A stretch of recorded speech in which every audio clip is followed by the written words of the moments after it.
लिंगीपुर दया नदी घाटरे कापक तरफ आज जो बोईत बंदाण उत्सव निश्चित भावे आम पूर्वज मानकर कीर्ति की मन पकेवा परवर्ती पीढ़ी आसंता पीढ़ी एक माइल खुंटी पोतिकी जाइए एवं आसंता पीढ़ी मन रखिबे कथा को आम जाति जो जाति वीरत्वर जाति जो जातिर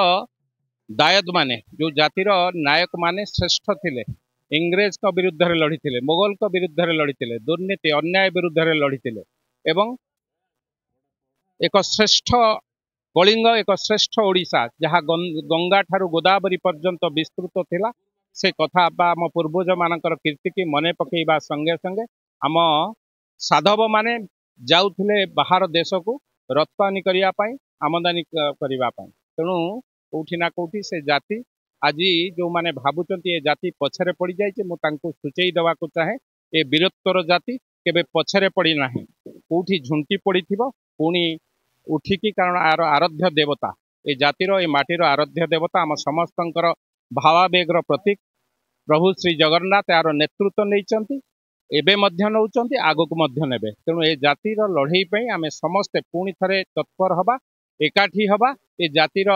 स्वाभिमान को पुणी थरे बजाई रखिबा।